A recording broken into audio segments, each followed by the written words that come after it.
Të nderuar teleshikues, përshëndetje. Unë jam Orlan Çafoku dhe ky është emisioni Dekalog. Edhe 11 ditë na ndajnë nga zgjedhjet parlamentare të 11-ta pas rrëzimit të komunizmit. Duket sikur partitë politike dhe kandidatët po japin dorën e fundit gjithçka që ata kanë bërë dhe po bëjnë në këtë fushatë dhe mezi presin votimin e datës 11 maj.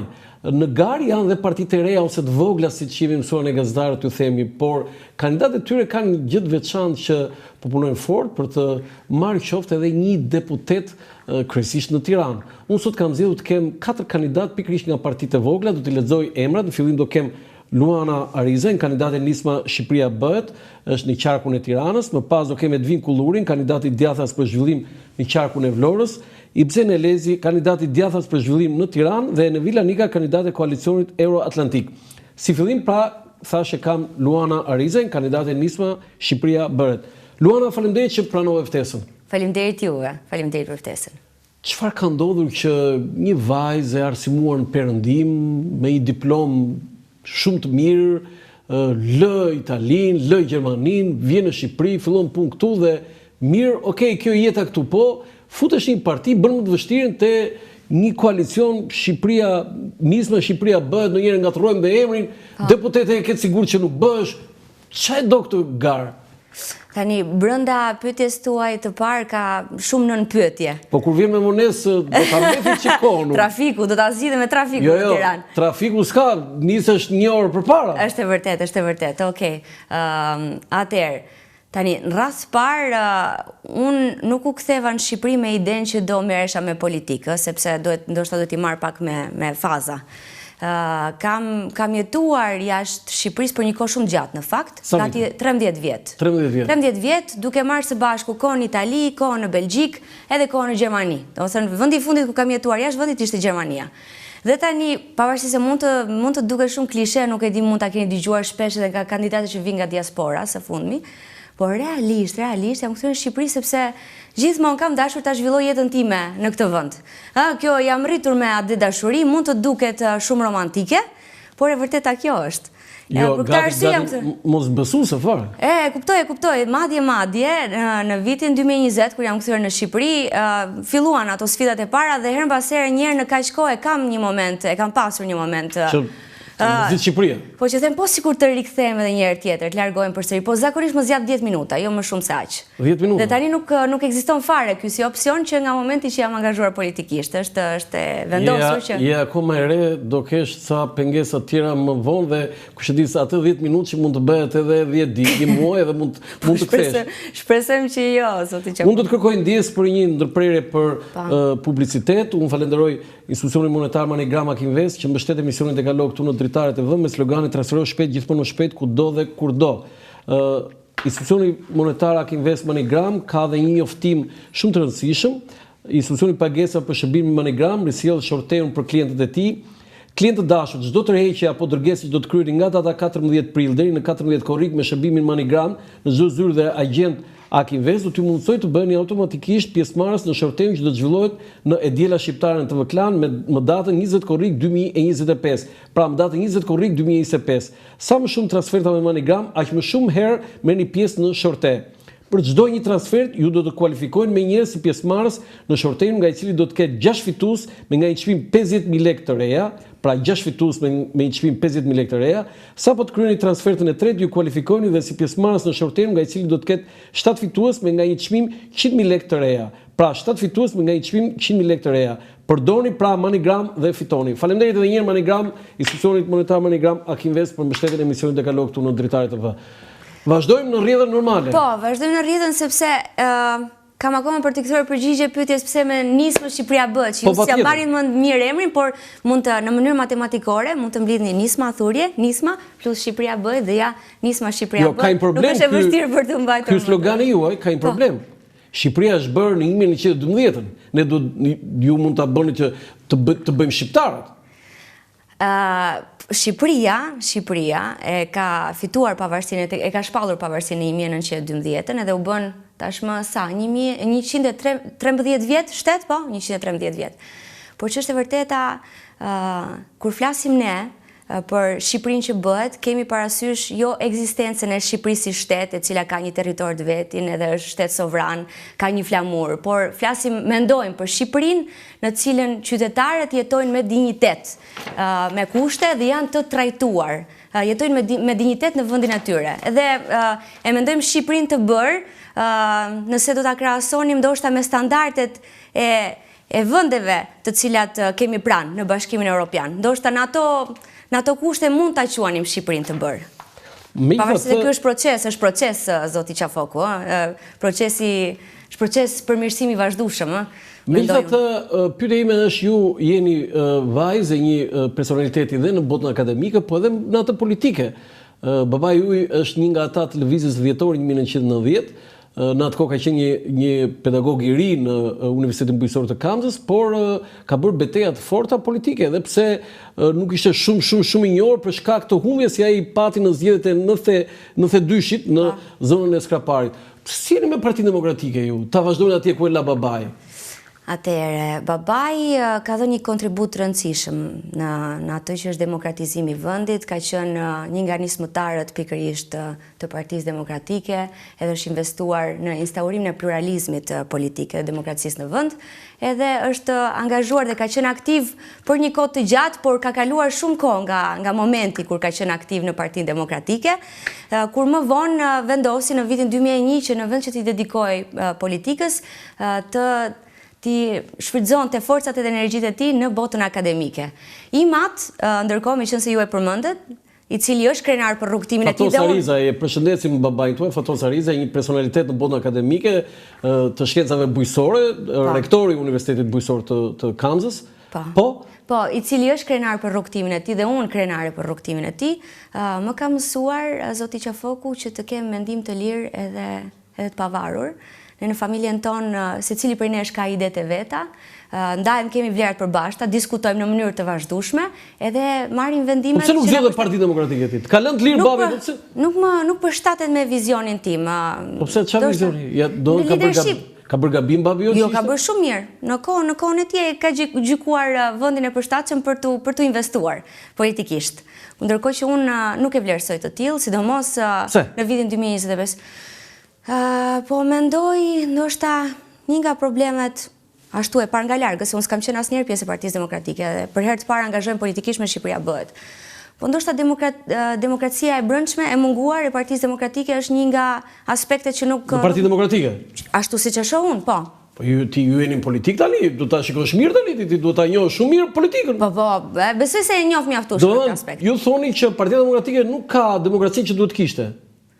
Po, por nuk jam këtu për të analizuar Partinë Demokratike, unë jam për të zgjedhur kush është alternativa më e mirë. Tani pyetja ime është me atë partinë tuaj tani. Aty është demokraci? Po. Si është demokracia aty? Aty vetëm Adriatic Club është. Jo, e keni gabim. Sa vjet ka partia juaj që është themeluar? Partia, atëherë lëvizja ka qenë në shtator të 2023-shit, por parti është nga shtatori 2024-s, momenti që u regjistrua si parti, sepse ka qenë lëvizje. Dhe nuk është ndryshim i madh, po ec. Po, gjithsesi. Ju njihni zotin Adriatic Lapaj, sepse përveç se është kryetari i partisë, është figura më e spikatur dhe më e njohur publikisht e partisë. Juve mua nuk më njihni gjithashtu, por ekipi unë kam njohur nga lista. Po, e vërtet, po. Si kandidate. Por ekipi Shqipëria bëhet është i përbërë nga shumë njerëz profesionistë, Një farë? Po. Nuk njihen, po. Po ja u shpjegoj unë përse. Do të thënë ka një problem për demokracinë aty, se vetëm Lapaj, partia e Lapajt i themi ne.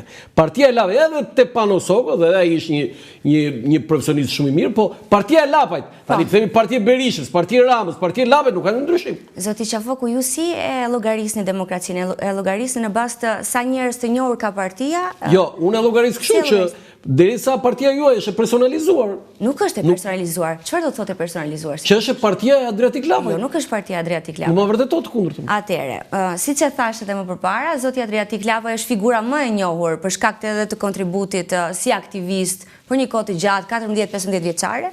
Është personazh publik i cili ka qenë i pranishëm edhe në studio televizive dhe pjesa më e madhe jona, edhe unë së bashku, vim nga një sektor i shkëputur nga politika dhe tashmë jemi futur kësaj rruge në të cilën njerëzit po na njohin nëpërmjet kontaktit të drejt për drejt, edhe në këtë rast si ky takimi mes nesh, edhe nëpërmjet medias. Kështu që duhet kohë dhe investim për të bërë figurë publike, por njerëzit janë aty, bashkëpunojnë me njëri tjetrin dhe marrin vendime në mënyrë kolegjiale. Partia nuk është e zotit Adriatik Llapaj, Adriatik Llapaj drejton partinë. Nuk është e Adriatik Llapaj. Nuk është, është e neve. Do të ftoj mbas zgjedhjeve mund po ta mbarojmë këtë, do të ftoj mbas zgjedhjeve dhe do na shpjegosh si u kam pritur Luana, si u kam pritur dhe dua të di këtë pjesën sepse dy partitë e mëdha, PS, PD, janë ato që marrin pjesën e Luanit. Juve nuk është se keni territor. Ja, kjo është edhe fleta e votimit. Ju ku jeni ju? Unë jam, atëherë, numër 6, jemi në mes, unë ndodhem tek lista, jam duhet të rendin alfabetik, Hariza, jam afër fillimit. Do me thënë, kur me zgjedhjet e ti, imagjino Fatosi, Ytat dhe mamaja Laura, do të se si do ta gjejnë, do thuash ti i ke ndihmuar. Po mirë i ke ndihmuar, po një po themin mosh madhore, jo madhore, po mosh të madhe.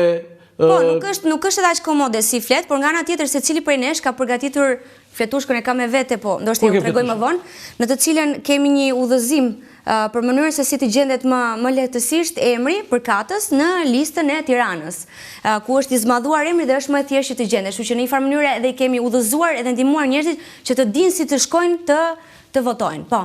Si do fitosh aty Luana ti? Urdhroni? Si do fitosh ti me këta 37? Tani, si do fitoj unë? Nuk e di unë a do fitoj. Nuk e di unë a do fitoj. Po nuk e di ti pse futun garë pëse? Po më futem që në garë futet njeriu edhe një përfaqësues politik, ose më saktë një person i cili ka vendosur të merret me politikë, futet për të përfaqësuar njerëzit. Edhe unë jam këtu për të përfaqësuar njerëzit dhe për të çuar përpara disa kauza të rëndësishme për mua. Garë ka bërë Ytat në 91-92, pa kjo është garë kështu, Sweet Harmony kjo po. Çfarë do thotë Sweet Harmony? Duar është kështu.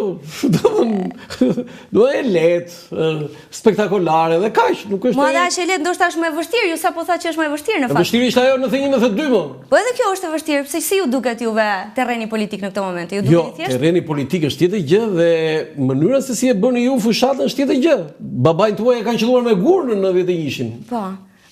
Po, ndërkohë që mua më kanë gjuetur me fletushka. Po. Këto ditë? Më para disa muajsh, po. Pavarësisht delikatesës, sepse njerëzit ndoshta... Po ti si e në një natyrë kështu, si e në një do thënë pami kështu të egër. Nuk e kam pikërisht, do të thotë që njerëzit, do thënë, unë mendoj ajo që po thoni... me fletushka? Terreni, nuk është edhe aq i thjeshtë, do të thotë ne kemi shumë mbështetës, por ama ka një lloj mërzie tek njerëzit, të cilët një pjesë e madhe janë lodhur nga politika, edhe sidomos në këto kushte fushate në të cilat marrin telefonata në mënyrë të vazhdueshme nga të gjitha drejtimet. Edhe ka një pjesë e tyre ka një tension, sepse janë të mërzitur. Janë të mërzitur realisht. Dhe çfarë ndodhi me ty? Çfarë ndodhi me mua? Në çfarë në Je që qelloja me fletushk. Ti vate zgjatë fletushk? Thjesht për ta ftuar, po. Për ta ftuar një takim. Po, ai në rastin konkret, po. Po mirë, një mashkull nuk mund ta bëj kurrë atë, nuk është si rasti. Jam shumë dakord, por në këtë rast është shumë e rëndësishme që të kem parasysh, po, sfidat edhe gjitha situatat e mundshme. Zgjat ditë besoj. Po, pak zgjati, nuk zgjati shumë. Vate shtëpi tregove mamit dhe babit? Po, jo mamit e babit, sepse nuk jam, kam një farë moshe, nuk jam duke u ankuar për çfarë do lloj gjëje pranë prindërve, por që e kam diskutuar me kolegët e mi, të cilët janë përballur me situata të tilla të vështira her mbas here, po. Çfarë tha Adriatikun për këtë situatë? Për këtë situatë? Po nuk e kam përmendur Adriatikun, ne flasim për gjëra më të rëndësishme. Po flasim për gjëra më të rëndësishme, zoti Qafi. Ju thatë që ne jemi pjesë që kemi ardhur nga sektor të ndryshëm dhe garojmë. Prapë unë këm ngull të kjo. Për qa garoni? Ju mbisit gjithë më? Jo, nuk është e vërtet. Sa do fitojnë aty? Cili është synimi juaj? Atere, sipas sondazheve edhe matjeve që kemi bërë neve, përveç pulsit edhe ndjeshmërisë në terren, në Tiranë kemi një mbështetje që arrin deri në 14%. Që do të thotë, një pjesë e mirë atyre personave të cilët janë në listë hapur, sepse ju besoj e dini që në listat e mbyllura i kemi djegur dhe kemi vendosur në të njerëz të cilët kanë dorëzuar dhe dorëheqjet madje, dorëheqjet janë duke u bërë gati. Janë të bërë gati, po. secili prej këtyre personave përfaqëson vetvete një vizion për Shqipërinë dhe secili prej tyre bën fushat në mënyrë personale ashtu dhe për grupin. Ata të cilët do të jenë më të vlerësuar dhe më të mbështetur nga njerëzit do të kenë mundësinë, ju bën një përllogaritje, nëse është 14%, që të shkojnë dhe të përfaqësojnë shqiptarët në parlament. Mund të jem unë, mund të jetë zonja Edona Hakla që është direkt sipër meje, mund të jetë Dorina Preti, do jetë Adriatik Lapaj, Pano Soko, Endri Shabani apo Najada Kambo. Njëri prej disa prej nesh, ata të cilët do kenë mbështetjen më të madhe, do kenë mundësinë që të përfaqësojnë votuesit e Shqipëria Bëhet në parlament. Kaq e thjesht është. Sa vota kenë në familje? Nuk e kam numëruar. Jo, në familje domethënë babi, mami, po patjetër, po ato patjetër. Jo, do të votoj babi ty? Po. E sigurt? E shumë e sigurt. Ta paska treguar votën. Po ai mund të votoj Partinë Demokratike? Po, në këtë rast do më votoj mua, po. Po, mama e? Laura? Besoj se po. Besoj, se ke shumë sigurt. Vota është e fshet, po mbështetjen e ka maksimale nga ana e familjes. Jo, këtë duhet pyesja, domethënë të mbështet familja në këtë? Po, më mbështet. Se? Më mbështet sepse di seriozitetin me cilën e kam nisur këtë rrugtim, edhe idealet që kam, edhe çfarë dua të arrijë. Edhe nga që më njohin sepse më kanë rritur vetë, më kanë rritur edhe din që e dua Shqipërinë, më kanë rritur me ndershmëri edhe me integritet, edhe mendojnë që njerëz si puna ime mund ta bëjnë Shqipërinë. Dhe për këtë arsye besojnë tek unë, jo vetëm se jam vajza, por sepse më njohin, edhe më i njohin vlerat e mia. Të lutem, më fol pak për vete. Do thënë, ju keni lindur në Tiranë? Po, kam lindur. Dhe shkohet për studime? Në Itali, po, në vitin 2007. Po? Po, kam studiuar shkenca dhe teknologjia agro-ushqimore në bachelor, pastaj në Perugia, Universitetin ku ka bërë diplomin e tij dhe babai? Në të njëjtin universitet. Po, si në të njëjtin atje? Shumë e çuditshme kjo. E çuditshme shumë nuk është. Ishte zgjedhja juaj? Ishte e përbashkët, e vendosur. Tani, gjë që ishte e sigurt ishte që duhet të shkollohesha jashtë vendit. Kjo ishte si qëllimi kryesor dhe parësor. Konsideruar edhe kushtet ose nivelin e arsimit të lartë në momentin që u mbarova gjimnazin. Do të vajtet në tjetrin universitet, në tjetrin auditor të babit, atje në Perugia? Po, edhe në të njëjtin auditor. Dhe të njëjtën deg? Jo, deg tjetër. Babi për çfarë studioi? Babi ka studiuar biokimi agrare. Agrare. Po juve? Po që unë kam studiuar teknologji ushqimore.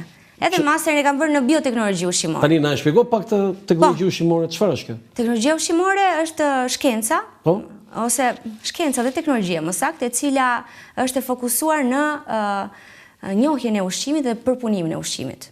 Si dhe sigurinë e ushqimore. Pra, këtu doja të Po, pra, dhe këtu, pikërisht, sepse ju tha ato për çfarë arsye garoni e tjerë. Mbaruat universitetin, u diplomuat për këtë tani. Si e kemi në sigurinë ushqimore? Shumë e vështirë situata. Ju besoj, po e vështirë është, ju i ndiqni, ju jeni njerëz. Ju ai ndjekim ne, na thënë një gjë që se dim ne. Po, ato që ju i dini, ato janë problemet, edhe fakti që realisht nuk ka kontroll. Cili është ushqimi më i rrezikshëm që ne rrezikojmë shëndetin ynë? Më e rrezikshëm, po ja, më e fundi që mund t'i përmendun, që është realisht e rrezikshme, është prezenca e aflatoksinave në qumësht. E keni dëgjuar për aflatoksinën në qumësht? Jo, çka kam dëgjuar unë. Ju ç'a dini, se ju jeni specialistë, ju jeni e diplomuar në Perëndim. Problemet janë nga më të shumtat. Po ti pi qumësht? Jo, nuk pi qumësht. Pse? Unë nuk e preferoj. Konsumoj produkte të tjera, por qumështin nuk e konsumoj. Por që atë që po thoja, së fundmi, skandali më i fundit është ai prezencës së këtyre toksinave në qumësht, që kanë impakt realisht serioz në shëndetin e njerëzit. Do ti e ke vërtetuar këtë që është? Po. Ti vetë si specialiste e kësaj. Po. Është kjo. Po, është e vërtet. Pastaj një problem i vazhdueshëm i përsëritur, zoti Qafoku, i përsëritur, sepse është recurrent, tani e thash në anglisht, është prezenca e sasive shumë të larta të pesticidet në frutat e perimet që konsumohen e tregtohen në Shqipëri. Po ti ha frutat? Unë i ha frutat, i ha dhe perimet, por, e vërtet, është shumë shqetësuese dhe problematike, ka mungesë totale monitorimi dhe kontrolli, e cila për cilën duhet realisht marrë masa, dhe që është e vërteta, ky është problemi i cili nuk zgjedh me vështirësi, është relativisht e thjeshtë për t'i zgjedhur. Do të thotë ju do bëheni nesër, do ta drejtoni ju aku unë. Çfarë do bëhem? Ma thuaj gjë të thjeshtë, ta gjë njerëzit. Patjetër. Tani ne në fakt kemi program gjatë, po pikën, domethënë investimi në pikën që i takon sigurisë ushqimore ishte i madh, përderisa meqense edhe e njoh si fush. Në radhë parë është e nevojshme që të garantohet modernizimi i atij që është laboratori qendror të AKU-s. Pastaj shumë e rëndësishme, jashtë masë e rëndësishme, është garantimi i laboratorëve serioz në pikat doganore në momentin ku futen produktet nga jashtë vendit. Edhe po laboratorë të cilët kanë edhe metoda të shpejta, zoti Qafoku, sepse nuk e di a keni dëgjuar juve që duhen në një kohë e pa logjikshme. Pritet me javë të tëra, ditë të tëra për të marrë një rezultat. Ndërkohë që produktet kanë qarkulluar në treg, janë konsumuar nga shqiptarët e kështu me radhë. Ne duam të bëjmë, të krijojmë dhe të krijojmë, të implementojmë metoda shpejta. Dhe një gjë tjetër që është risi, duam të ngrejmë laborator të lëvizshëm, që do të thotë ata të cilët janë operatorët e autoritetit kombëtar për ushqimin, edhe që kontrollojnë produktet ushqimore, kanë me vete kite, me të cilat mund të bëjnë matje të shpejta dhe të ndërhyjnë në mënyrë imediate. Në tregje? Po, edhe në tregje, po, patjetër. Do të në fabrika, po edhe në tregje? Patjetër, dhe është e mundur dhe nuk duhet në një investim i madh. Unë për mendimin tim ka më shumë mungesë vullneti se sa. Pse ndodh kjo? Po unë nuk di ç'të them, realisht. Atëherë po të bëjmë pyetje kështu të rënd fare.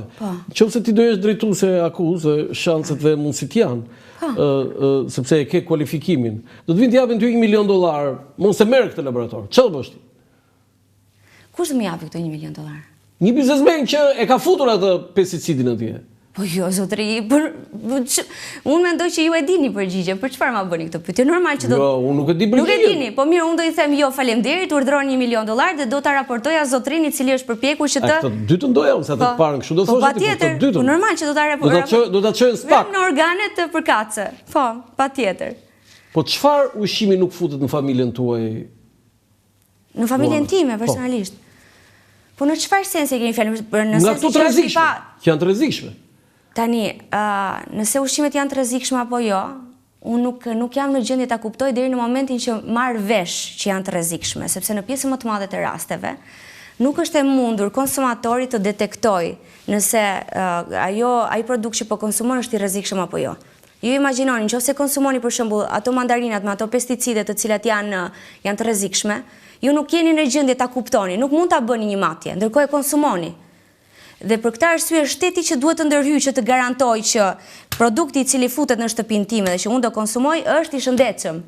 Nuk jam në gjendje unë të bëj, nuk mund të bëj unë matje laboratorike brenda shtëpisë time. Më kuptoni? Mbaruat në Perugia bachelor, po pastaj? Gjithashtu në Perugia kam bërë masterin për bioteknologji ushqimore, që është një specializim i teknologjisë që merë në konsiderat dhe përdor si modifikimet gjenetike, ashtu dhe gjallësat në përgjithësi. Edhe u specializova në këtë drejtim. Po dhe më pas shkuat? Dhe më pas kam qenë në Gjermani, kam punuar në Universitetin e Hohenheimit për disa vite, kam punuar dhe aty në laborator, si kërkuese shkencore, në biologji molekulare. Deri në vitin 2020. Dhe pastaj u kthye? U ktheva, po. Prap ma bit ky kthimi yt se babin tënd do kthehesh patjetër se ata kërkonin pedagog atje, po do ta kthenin patjetër, po dhe do kthehej se merrte fund gjithfisi, po juve pse u kthyet? Po, meqense ju e përmendët shumë shpesh familjen time, nuk e di, unë jam rritur me një refren në mendje. Eja në Shqipëri të kontribuosh për vendin tënd. Edhe realisht një nga arsyet kryesore kjo ishte. Përveç dëshirës së madhe për të qenë pranë familjes. Kjo është pa diskutueshme, është numër 1. Nëse partia koalicioni Nisma Shqipëria të bëhet, pra të dy këto partitë, marrin aq deputet sa do të duhet Parti Socialiste ose Parti Demokratike për të bërë qeverinë. Ju personalisht, me këtë do t'i çonit mandatet, me PS-n apo me PD-n?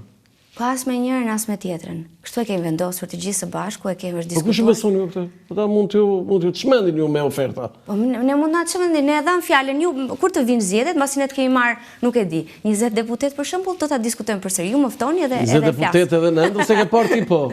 Po morët do një deputet mirë do jeni, po më shumë. Tani ajo 20 deputet ishte batut, unë realisht nuk e di se sa deputet do kemi mundësinë të çojmë në parlament. Por këtë që po ja u them tani, mund ta rikonfirmojmë përsëri në momentin mbas zgjedhjeve mund ta ridiskutojmë dhe do ta shihni që do kemi mbajtur fjalën në këtë drejtim sepse çfarë lloj kryeministri është Edi Rama? Çfarë lloj kryeministri? Po përpiqem të gjej disa epitete të cilat mund mos tingëllojnë jo etike, jo etike. Është kryeministër i cili më duket mua e ka shfrytëzuar postin e tij ndoshta më shumë për të kënaqur egot e tij personale, do thoja, sesa për të dhënë një kontribut të mirëfillt për Shqipërinë, për të qenë ndoshta në qendër të vëmendjes dhe i pari. E ka votuar populli, Luana? Po, e ka votuar, është e vërtet. Ja, kjo është perceptimi im, mendoj unë. Okej, jemi në fund të bisedës.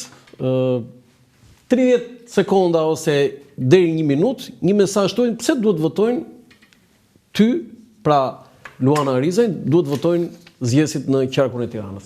Te kamera këtu. Zgjedhësit në qarkun e Tiranës duhet më votojnë mua, sepse në radh parë përfaqësoj një parti politike e cila ka një ekip të mrekullueshëm dhe një program të mirëfillt, i cili është përpjekur të japë zgjidhje problemeve kryesore që i përkasin vendit dhe në rastin tim konkret, ajo që do ofroj unë dhe që kam mundësinë të kontribuoj, është ekspertiza ime në përmirësimin e arsimit të lartë dhe gjithashtu ekspertiza për sa i përket sigurisë ushqimore, në të cilën po kryej edhe studime doktorale në fakt, dhe planet e mirëfillta që kemi për t'i dhënë zgjidhje krizës së sigurisë ushqimore në Shqipëri për të garantuar shëndetin dhe jetën e njerëzve. Unë të falenderoj shumë. Faleminderit. Disa minuta i hëngre vetë këtë, sepse kemi programacion. Këtu s'kemi, këtu është saktë, si siguria ushqimore. Po, sigurisht dhe kjo, po, hera e parë që jam, sa minuta me vonesë ishte, se duke si kam qenë gjysmore me vonesë, 2 minuta isha me vonesë. Jo, po, televizioni nuk ka Luana kështu. Është e vërtet. Gjithsesi unë të uroj suksese. Faleminderit. Në 11 maj, mbas zgjedhjeve do të ftoj sërish këtu, sidomos jo thjesht për të komentuar rezultatin, por të komentuar këto të sigurisë ushqimore, sepse unë zbulova pa dashje një ekspert e nivelit lartë për këto dhe do të kem në emisionin tim sepse ajo është një çështje shumë e rëndësishme. Faleminderit shumë. Të falenderoj shumë dhe suksese. Faleminderit. Ndoqët një intervistë me Luana Arizaj, kandidate e nisme Shqipëria Bëhet në qarkun e Tiranës, por mos u largoni, rrini me emisionin e kalok këtu në Dritare TV, kemi intervista tjera, Edvin Kullurin e Djathas për zhvillim. Nga Urlan Qafoku, mirëpafshim.